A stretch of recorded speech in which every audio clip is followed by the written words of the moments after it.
Chapter 13, Exhortation to Maintain Conviction and Confidence. Namo Myoho Renge Kyo, Namo Myoho Renge Kyo, Namo Myoho Renge Kyo. Thank you for being here. Thank you for your practice. Thank you for your support. On that note, I got a shipment box from Amazon the other day, and I thought, I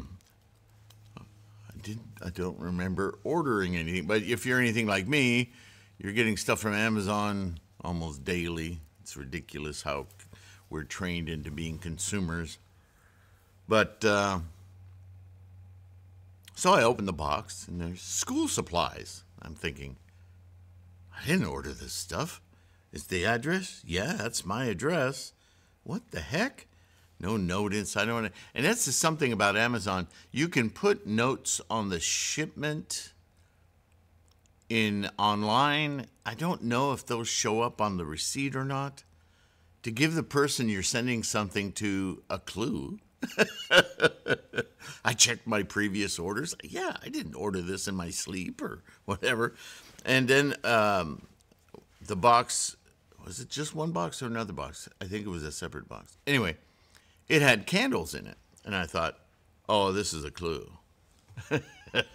Anyway, after some time of sleuthing, I figured out that one of my, or more than one of my, wonderful members of this Sangha sent me some supplies. And I thought, wow, that's really cool. Because I can always use candles. I didn't understand some of them, and then one of you sent an email and tipped me off. So thank you. However, the school gets donations, whether it's candles, incense, or donations through PayPal or Patreon. It all goes into the same pot, and it's all very appreciated.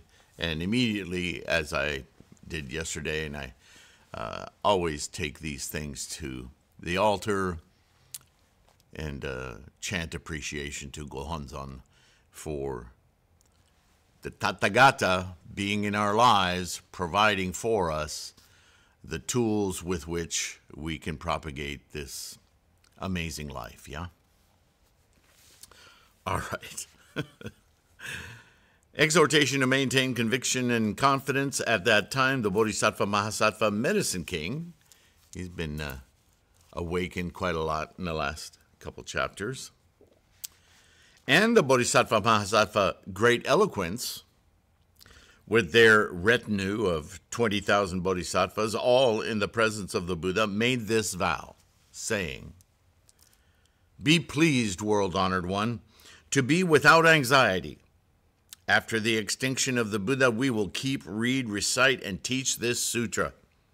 In the deluded and malicious age to come, living beings will decrease in good qualities, while they will increase in utter arrogance and in covetousness of gain and honors, and will develop their deluded and malicious qualities and materialism.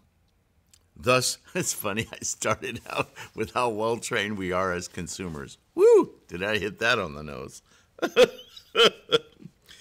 Malicious qualities of and materialism. Thus, be far removed from emancipation. Though it may be difficult to teach and convert them, we, arousing our utmost patience, will read and recite this sutra, keep, teach, and copy it, pay every kind of homage to it, and spare not our body and life." We just talked about that in the last video, yeah? Thereupon, the 500 arhats in the assembly, whose future had been predicted, addressed the Buddha, saying, "World-honored one, we also vow to publish abroad this sutra in other lands."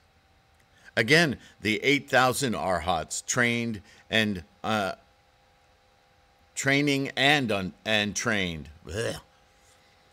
whose future had been predicted, rising up from their seats and folding their hands toward the Buddha, made this vow, saying, "World honored one, we also will publish abroad this sutra in other lands."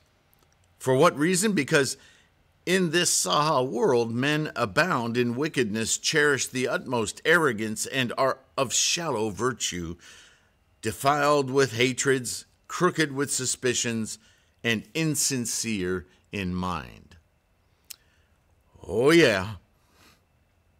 Now, you might ask, why would this say publish abroad? Well, you have to understand, 3,000 years ago, published, I question, as a word in use, because there was no publishing. There was no printing press yet. And to that degree, writing used to be taught in school. Are your kids learning cursive writing? Are they? Maybe. I'm comparing cursive writing, of course, to calligraphy, which was mandatory school fare for certainly the Asian communities, right? All of Asia, I mean, from India to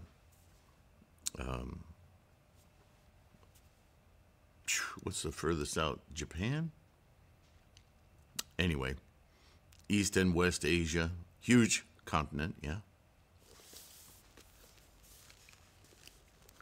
So to publish abroad simply meant that, as the exhortation from Shakyamuni himself, not only to read and recite, but to copy and profligate. So to copy would have to be done by hand. Nichiren talks about himself doing that and offering his own copied version of the Lotus Sutra to certain members, followers, students. Not always other monks, teacher monks, but just important, we're all teachers, but just important students, yeah? I mean, what a gift. Yeah? I mean, I'm doing it in my own way, but through a publisher and a printer. I'm not doing it by hand. Sorry, just don't have that kind of time. Gosh, it just amazes me. Really think about it. So they're committing to do this, making sure that this teaching arrives hand-copied for others to propagate, yeah, and learn. Then the sister of the Buddha's mother, the Bhikshuni Mahaprajapati, with 6,000 bhikshunis training and trained, rose up from their seats with one mind folded their hands and gazed up to the honored face without removing their eyes for a moment. They were just staring him down. Then the world-honored one addressed Gautami. And I have a note here, Mahaprajapati. Wow! Mouth isn't working too good this morning. Mahaprajapati, Gautami, or Prajapati, was the foster mother, stepmother, and maternal aunt of the Buddha. In Buddhist history, she was the first woman to seek ordination for women, which she did from Gautama Shakyamuni Buddha directly, and she became the first bhikshuni. So, hey, you ladies out there, you might want to make a note of that, right? You owe a lot to this woman. Why with sad countenance, Shakyamuni says to her, do you gaze at the Tathagata? Well, the Tathagata as embodied by Shakyamuni, yes? Are you not thinking to say that I have not mentioned your name and predicted for you perfect enlightenment? Gautami, I have already inclusively announced that the future of all Shravakas is predicted. I count you among all the Shravakas. But she wants to, just like all the others, I suppose. Why shouldn't she get her prediction, being who she is, after all? He included her, but not by name. So, Now you, who desire to know your future destiny, shall, in the world to come, become a great teacher of the law, in the laws of the 68,000 Kodas of Buddhas, and these 6,000 bhikshunis following you, the training and the trained, will all become teachers of the law. Thus, you will gradually become perfect in the Bodhisattva way and will become a Buddha entitled Loveliness Tathagata.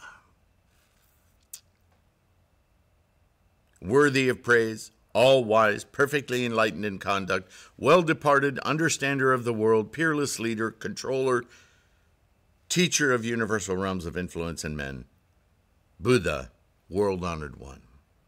Gautami, this Buddha loveliness and the 6,000 bodhisattvas will in turn be predicted to attain perfect enlightenment. Thereupon the mother of Rahula, the Bhikshuni Yashodhara, reflected thus: the world-honored one is, in his predictions, has left my name alone unmentioned. My goodness, what is it? Is this still a vestige of ego? I suppose. But Yashodhara, you're included. I guess she didn't hear that. The world-honored one in his predictions has left my name alone unmentioned. Then the Buddha said to Yashodhara, I hear you.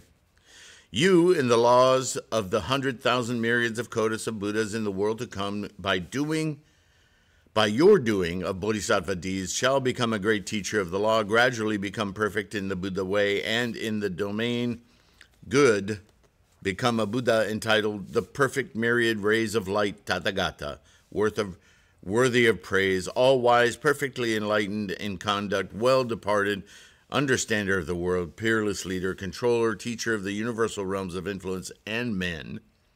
Buddha, world-honored one, the lifetime of that Buddha will be innumerable asamkhya kalpas.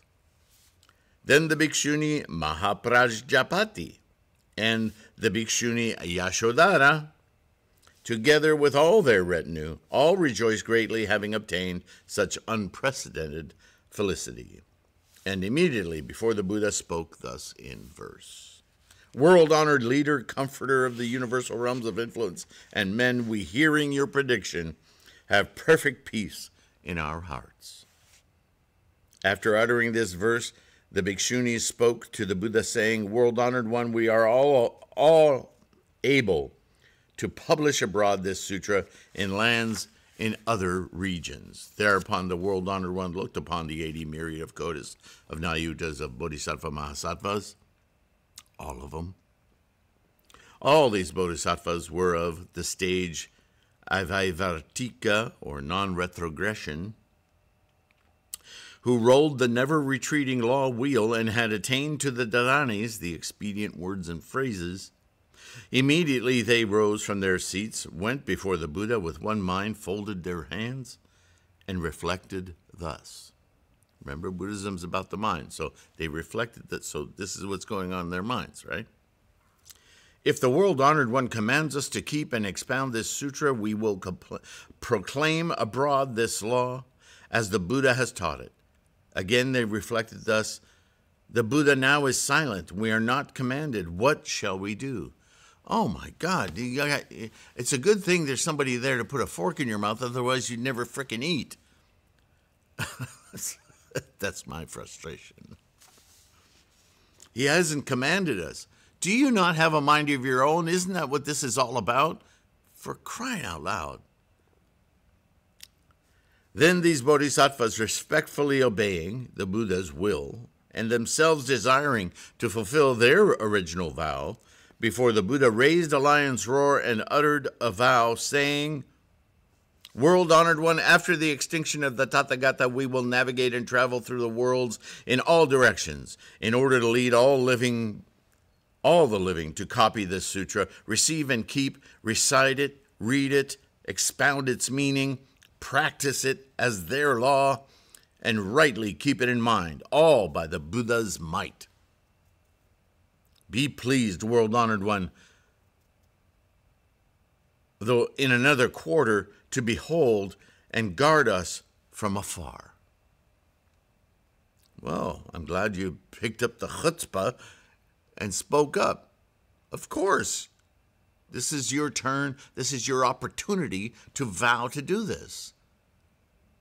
Instead of waiting to be told, how authoritarian are you? Right? Have a mind of your own. Speak up. And they did. Congratulations. Right? Then the bodhisattvas altogether unanimously raised their voices, speaking thus in verse. Be pleased to be without anxiety.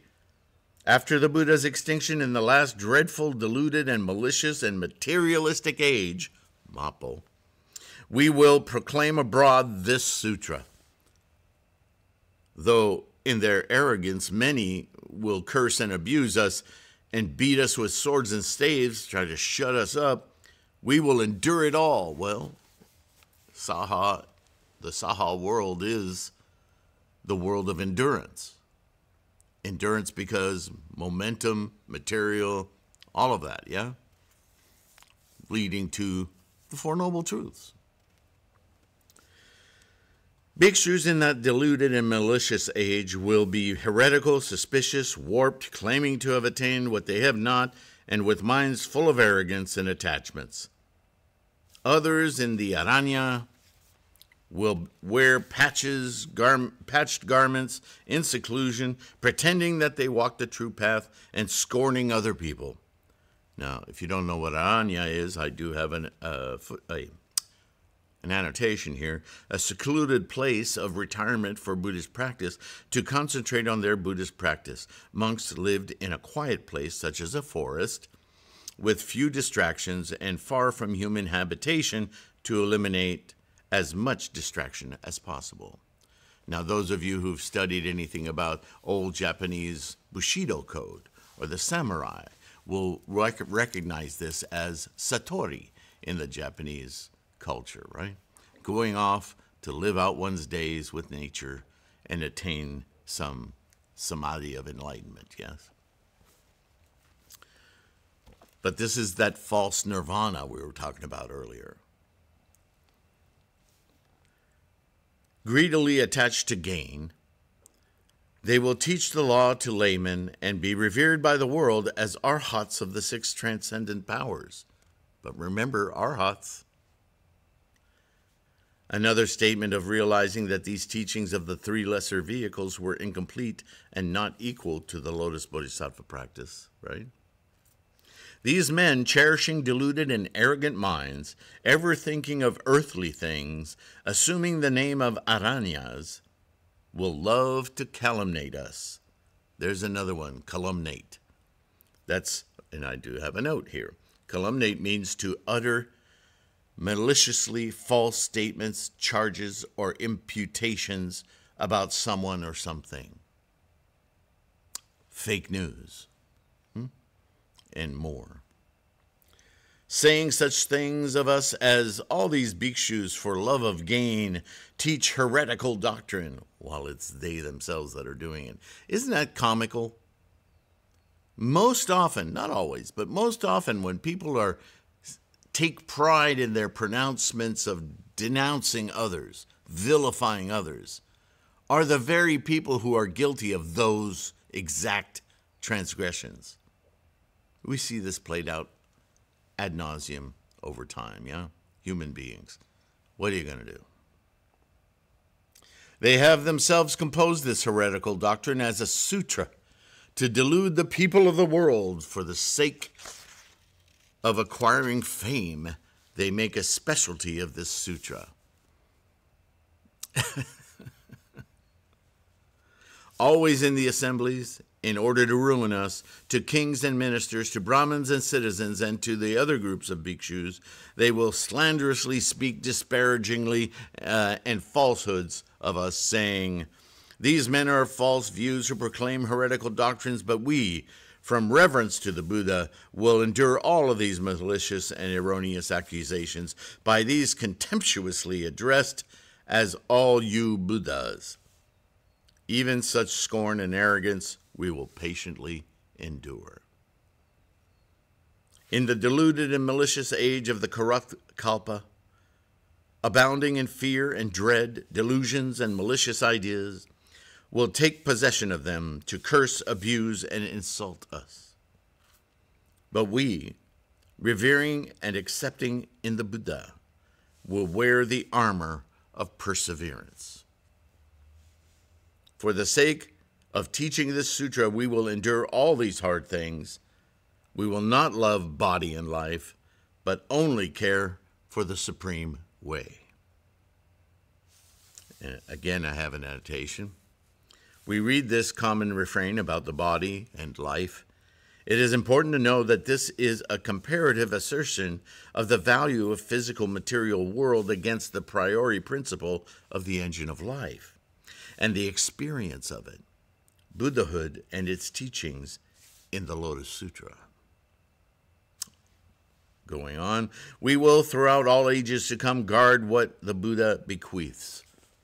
World-honored one, please know that in the corrupt age, vicious bhikshus, knowing not the laws so tactfully taught as opportunity served by the Buddha, will abuse and frown upon us. Repeatedly shall we be driven out and exiled afar from the monasteries. Well, you can look at recent history in the last few decades and see that occurring amongst the sects and lay groups, and no names here, but you know, you've seen it happen. Many of us have been kind of entangled in that mess. This is why today I think we see more independent Nichiren doctrine, Lotus Sutra Buddhists than ever before. Of course, I make that statement not knowing that quite realistically in Japan after World War II, there were probably throngs of independent Buddhists getting together for their own agendas and trying to figure out what was right and what was erroneous, yeah? So here we are again, for that matter. Such disparaging and malicious ideas will be our ills, for remembering the Buddha's command, but we will endure all these things with forbearance and perseverance. Nichiren talks about this, yeah? Wherever in villages and cities there be those who seek after the law, we will all go there and teach the law as bequeathed by the Buddha. We are the world-honored one's envoys. And amidst a multitude having nothing to fear, will rightly teach the law. Be pleased, O Buddha, to abide in peace. In the presence of the world-honored one and the Buddhas come from all directions, we thus make our vow, and the Buddha knows our hearts. Well, quite impressive. So, by the point of the, was that the 13th chapter? Many in the assembly are not only getting that this is new and different and essential, but they're taking the responsibility for teaching it, even though I suspect they don't fully get it yet. But they are honoring their commitment to the practice, reading, reciting, copying, because they know that this is the path, the way to perfect enlightenment. So, we've gotten that far. Chapter 14, Comportment and Peaceful Practices, will be about how to move forward in our practice from understanding this immediate enlightenment methodology, yeah? So, chapter 14 is next.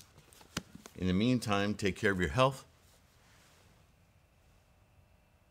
Sneeze. Oh, my. A reminder that I'm alive. The links in the description, as always. You know what to do. Any way you can support this Sangha is greatly appreciated. And I'm very honored and grateful for your support at any level. Patrons, of course. You are embodiments of universal worthy bodhisattva, yes?